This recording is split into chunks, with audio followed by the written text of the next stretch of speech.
Good morning. Good morning, everybody. Oh, and welcome to the Crackpack, not server, instance that I'm playing. Welcome back to Crackpack. Let's leave it at that. Welcome back to Crackpack. I'm playing some more of it. So, last time we were here, you guys probably noticed that the room was a little bit smaller. I went ahead and expanded everything a little bit. So this new area is kind of the kitchen area / sleeping. I sleep in my kitchen, apparently. That's what we need to know about this. But nonetheless, I put in some windows, and I got some windows over here too. So it's kind of actually becoming more of a housey house, which is nice. Maybe we'll even add a second floor for a bedroom. You never know. And oh, look at all these trees over here. So I also went out and got some more trees. This one hasn't grown yet. It's going to be an apple tree. If you're ever wondering how you make the saplings from Pam's Harvest Craft, anything that grows on a tree. So let's see here. Let's see if I can find them real quick. Anything that grows on a tree. So apples, almonds, apricots, avocados, lemons, grapefruit. Anything that you can pluck from a tree. All you have to do is, I forgot to click on it. All you have to do is combine it with a oak sapling. So example, a gooseberry and oak sapling. Oh, look, that grew right in front of us. So, or an apple and an oak sapling, and you get these saplings, and then they just grow up like regular trees. And the difference, they're all oak trees, and the difference is they have these little nubbies on the bottom here that will regrow fruit. So, for example, I have some chestnuts here. That's what I used to make my jam sandwiches last week. So the chestnuts are growing quite well. I may swap this out. I may chop this one down because this one only has one on it, and this one has 4. So it's not producing a whole lot. There's a whole bunch of pears on this one, so this one definitely will keep. And then the walnuts, walnut tree is also pretty good. I think 5 nubbins on it is pretty good. Oh, this got 3 actually. So that's not bad. This tree might get replaced with something else. So these trees right over here, you can tell these trees apart in the wild because they have the 2 high leaf blocks up there, or 3 high leaf blocks. These are rubber trees, and this is where you get all of your sap from. So let's see here. Rubber. So yeah, there's 2 different types. There's raw rubber from MFR, Mind Factory Reloaded, and you also have, I believe, sap, which comes from, it's a little round ball thing that you use a tap to grab. Let's see here. So the tap, the tree tap from Industrial Craft, we'll make one of those in a moment here. It's just 5 planks like this. I think it has a durability on it. And you for these ones right here, I forget how to do the MFR ones. That is something I'll have to remember how to do. But the Industrial Craft rubber, I remember how to get that one. So that is just, I made some grape juice too. I forgot about that. But I don't know why I have my sleeping bag. I'll put that away for now. But let's see here. Planks at. Where are my planks at? Don't tell me I used them all up. Would be a shame. Oh, maybe they're in my bags. That's where I went. That's why I made all that stuff. I went out into the wild and I got myself. Yes, there they are. Got myself a whole bunch of stuff. So we're gonna need these bags as well. This one's the empty one, right? Yes. So I went out and raided a village far away. Just made a quick little hop over there to see what we can grab. And the tree tap, I think we go over here. And if I remember how to do this right. Hey, there we go. So that's a sticky resin. That's what that was. You just... Oh, it makes a sound. Interesting. You just have to do that. There you go. You can break the leaves once the tree is up here. So you can always tell these in the wild because they'll have the 2 or 3 high blocks. And I think it's the same for... Okay, it's just for the IC2 ones are like that. These ones, you can tell they're different because they have the weird looking rubber wood. But I have yet to figure out which one is more efficient, so we will probably spend some time figuring that out in between episodes here, because today I want to get some stuff done. Get some things done, play around with some new adventure things or what have you. So one of the things actually I want to make involves this right here, this transport pipe. And we're gonna go ahead and have this all crafted up here. So 3 iron ingots and a stone gear in this Y shape makes a buildcraft wrench. Just hit it! Yes! So what this does is this allows us to manipulate the pipes like so. So we can flip and flop them around. And if we do this, we're actually flipping them so that the stuff gets drawn out of here and goes into the pulverizer. But we don't want that, so we're going to flip it back around. I think there's a way that you can make the pipes, you can manipulate them in other ways with the wrench, but that's kind of the basic way that we're going to do it for now. We'll put that tool in there. So hopefully the way I want to have it done is we're going to have this in here, and then we want to have the pipes so that they pipe out to different things. And that will require a bit more of a setup than what we have right now. So what are the other things you might mention? Or you might wonder. That's a good question. So taking a look real quick here, it's thermal, let's see, expansion. The 2 things we're going to make today are the induction smelter and I think we're going to make the aqueous accumulator. These are both kind of useful things. So the aqueous accumulator, first things first, that's just a machine frame, it's a pneumatic servo, copper gears, some glass, and a bucket. And the servo is 2 iron ingots, 2 glass, and a redstone here. And what this does is basically draws water into the machine, and it pulls water from surroundings. So we can put it down by the river there, or put it down by like a 4x4 block, and it kind of does the same thing as the Harvest Craft sink, except as a machine. And it's kind of useful because what you can, does that not work? Oh, Tinker's Construct. Oh, so the TC ones, do they not? Are we just out of energy? Huh. Okay, there we go. Yeah, that was just the thing. It was just out of energy. We actually ran out of energy. Wow. So let's get some more coal and get some more fuel into that. So let's go ahead and that's the other thing we have to do. I forgot about that almost. So the induction smelter is kind of the same setup. We got a redstone reception coil down here, another hardened machine frame, and then these Invar ingots, which for those, probably just saw that there, we need Invar blend.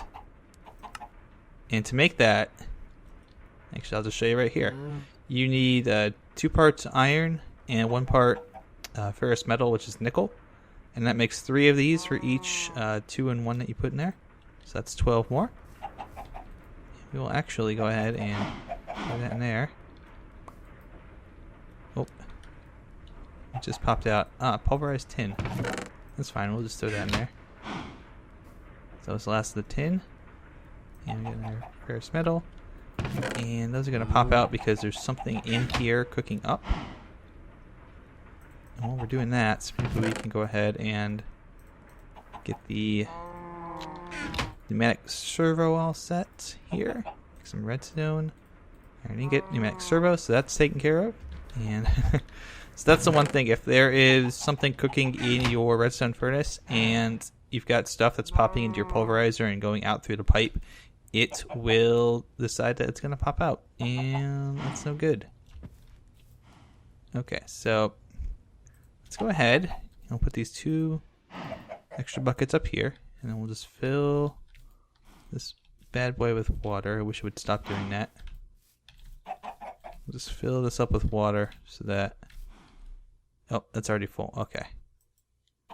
So they can continue to generate energy that will be pumped into our redstone, our leadstone thing. I forget its name already because I'm an idiot. What do we want to do? Oh yeah, that's right. We're gonna make the aqueous accumulator to start with, and we actually need Invar ingots. So for that, for the induction smelter, what we need is 2 more iron, and then we make 2 of these. So you begin to see how important having all these resources really is, because you start to use them up very quickly. Oh, there we go. So we'll just do that. And now, go ahead and put those down there. We'll start off putting those there. The 2 copper gears and the magnetic servo to make the aqueous accumulator. And then we put the redstone coil down here. Invar gears here. And 2 Invar ingots there. And that makes the induction smelter. So those are the 2 machines we wanted to make today. And we'll get to those in a moment. But first things first, we got this tool station right here. And it's looking kind of small and measly. You can see it's only got a few tools we can make. We can make that better. So what we're going to do, let's grab that. And in this chest here, I have 4 blocks of iron. I have these seared bricks. So the seared bricks you can get from either making grout, smelting it down to actual seared brick items, and then combining them to make seared brick blocks. Or you can take the easy way. Yeah, it's fine. They won't miss that very much anyways, I'm sure. I'm sure it'll be alright. So go ahead and arrange our blocks like so. So to make this, you need 4 blocks of iron, 3 seared bricks across the top, and then you need your tool station here. And that makes a tool forge. Now, if you remember really early on, we made a tool station. It had a few options for making tools. If you take a look at this, we've got a whole bunch more options now, including making some very cool items. The shuriken, it's fine. Bolts, the hammer. This is what we want to make. This is what we really, really want to make. It's a broad mining tool, harvest blocks in a wide range, and is effective against the undead. So the natural abilities, area of effect is 3x3, has smite, high durability, very useful tool. Making your hammer is going to be something that you want to do fairly quickly on. That's why a tool forge is a really, really good initial investment, even though it's a lot of resources to make. We will be making a hammer shortly. We're not going to be making one today because we're going to play around with the induction smelter a little bit. I wanted to see how it works. I've not really played around with something like this before too much, so I'm very, very interested to try it out. I'm going to go ahead and I know I've got a bunch more cobble. There we go. Grab that cobble. And a mighty smelting book. I think, don't we have one of those already? We don't. Okay, so now we can put that in a bookcase. Good. Good. I like getting new books. Oh, and it's bedtime. Sleepy time before all the bad things come kill us. Yeah. Hey, there we go. And it's daytime now. There's a whole bunch of bad things out there in the forest. I don't think we want to go out there. So the other thing I made was I made these Jabba barrels, and those are, let's call the barrels real quick. You've seen these before, the better barrels. It's 7 of the wood logs, a slab, and a chest. And these basically are like storage for one type of item, and they store up to 64 stacks. You can upgrade them. I don't think is there an upgrade option available on here? Yeah, there's upgrade options available, so you can increase them by crazy amounts. So you can see the storage upgrade is 2 pistons and a better barrel, so it's actually fairly intense. And if you can stack those 3, you can make 3 of those 3s makes 9, 9 of those makes 27. There's even a void upgrade if you want, so that leaves excess added items once the barrel's full. There's one that gives you 243 stacks. That's insane. There's a creative upgrade. Stickers, hopper facade, redstone facade to dolly. There's another item you can make. We've used that before. In fact, I think you've even seen that. What that does is that allows you to pick up like items that have things inside of them, like barrels and chests and drums and whatnot that you would normally not be able to pick up without losing all of the contents. So it's actually really helpful. And just to really quickly show that off, we can go ahead and pick up that iron chest and put it back down. So that's how that works. And that's the one thing you got. You can't click on a chest and put it away if you have it in your hand. It doesn't work on things like the presser and the churn, though. Those you have to break manually. So we've got this induction smelter and the aqueous accumulator. So great. Got these 2 things. What are we going to do? with them. We'll break the carpenter for now. So let's put the carpenter right here, just for the moment. So let's go ahead and plop down. I think let's do the aqueous accumulator first. You can see that it's got information here. Extract water from its surroundings. Place in a pool of water to speed this up. So the way that this works is it takes power in and it pumps out water. It's basically just a very fancy pump, and it's really useful if you're going to use it for like extracting water. Like let's say we didn't have this water source right here, or we wanted something that we could automate. It's basically an automated version of us taking water from the sink and dumping it into here. I wonder now. I wonder. If I do this, if I take the sink and I put the sink directly underneath the aqueous accumulator, does that draw water? So there's some augmentation stuff that's pretty typical. Thermal expansion. So it looks like it's not going to do it unless the configuration...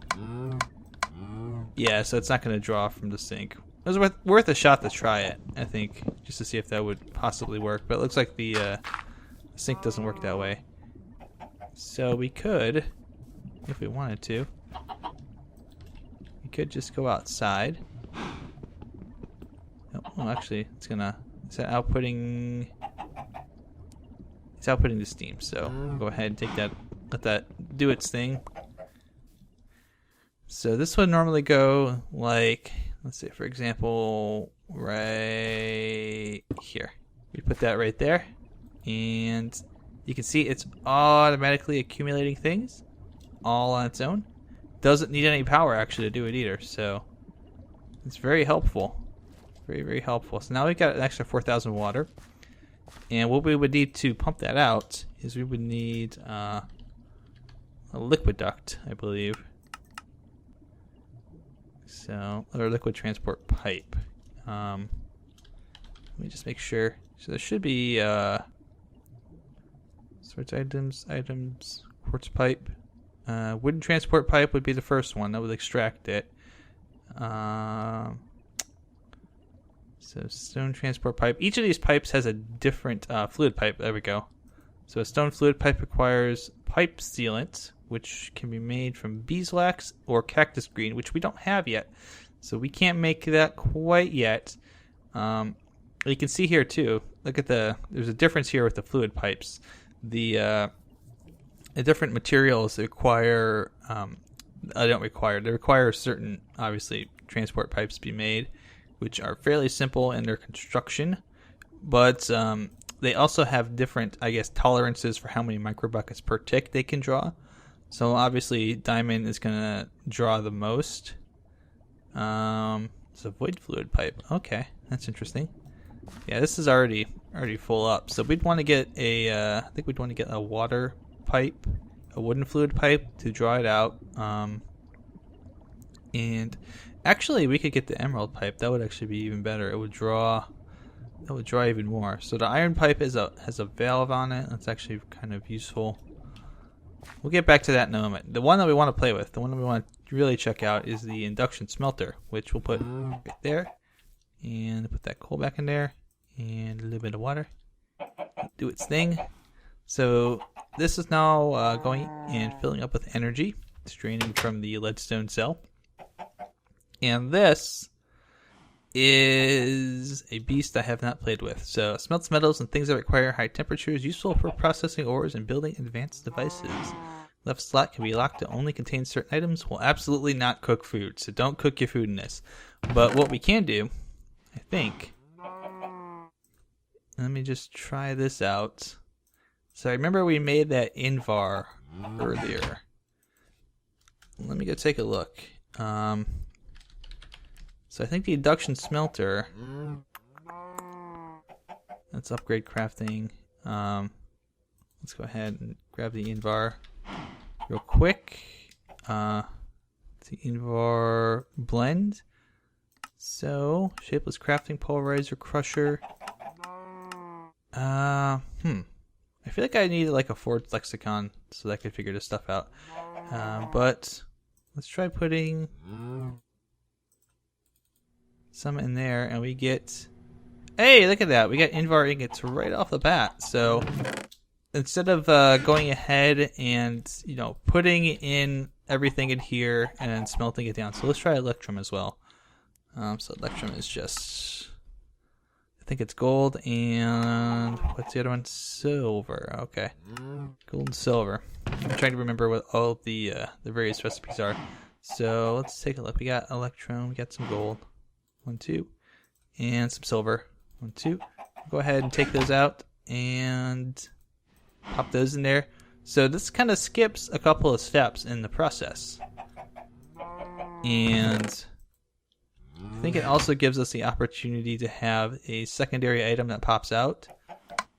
We can also... So lock flux slot. So that must be locking this one.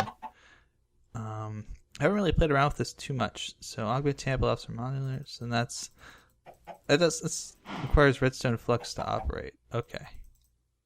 So that's interesting. Yeah, so we've got RF right there.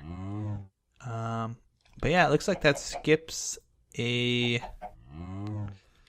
step in the process for actually creating these thermal foundation compounds, which is very useful. So we've got like a whole bunch of compounds here, like for example bronze, which requires, let's see, 3 copper and a tin. Electrum blood, Invar, bronze, signalum. Oh, that requires destabilized redstone bucket. That one we might not be able to make with the. That one might require us to actually do that manually, because I don't think we can fit the redstone bucket inside of the induction smelter. Aluminum. Again, I think so as well. Energized glowstone buckets. That probably requires that. Andarium, yeah, same thing. Invar, electrum. So for a lot of these, it's actually going to speed up the process of making some of these higher metals, which is not a bad thing at all. I think that's probably pretty good. Pyrotheum dust, Grothium dust. So interesting things that we can make here.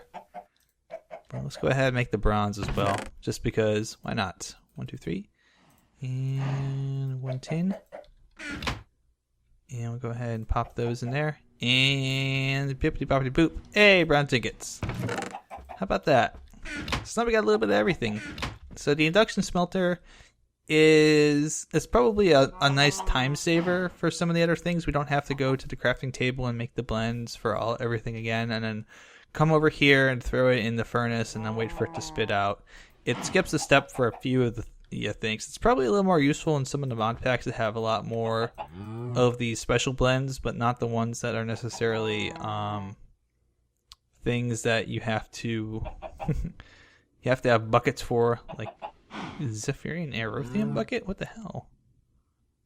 These are things that I have never heard of before. So I'm learning with you guys a lot of times. Let's check out blends here. So these are all various blends. So Electrum, Invar, Bronze are probably the 3 that are going to be the ones that we use a lot here. I think it's about it for the induction smelter. So it's a basic item. I like it. I think I'm not going to get a lot of use out of it, except for maybe saving a bit of time on some of the high-end things. But it's still useful to have around. It's not a bad machine to have around. I think I'll probably actually get more use out of the aqueous accumulator once we get the pipes and stuff that we need to pipe the water into the house. I think that will probably be a lot more useful, because then we can have a constant source of water that's piping into the steam dynamo, and then all we need is a constant source of charcoal. So we could probably set up like a furnace or something along those lines, where we can just cook everything and then have it pipe into the steam dynamo, and then those will power the leadstone energy coils, and then those will be used to power all of our machinery. So that is very cool. I thought we'd have a little, I was like making all of the induction smelter stuff today because I thought we'd have a little more use for it than we really do in this mod pack. But it is what it is. It's nice. So there we go. An energy cell's got about half energy charge in it. That's good. And I think everything is clean. So, yep, that's going to be my episode for today. Thanks for hanging out, guys. Next time, I'm going to teach everyone, if you don't know how to make a hammer and you don't understand the beauty of the hammer, we will make a hammer together. And it will be very good. It will be a nice hammer. It'll be the best hammer. I'll tell you that much. Well, not the best hammer, because the best hammer we can't make yet. But it'll be a decent hammer, and we'll go mining with it. So, until next time, guys, take care, and I will see you soon with more Crackpack. Woohoo!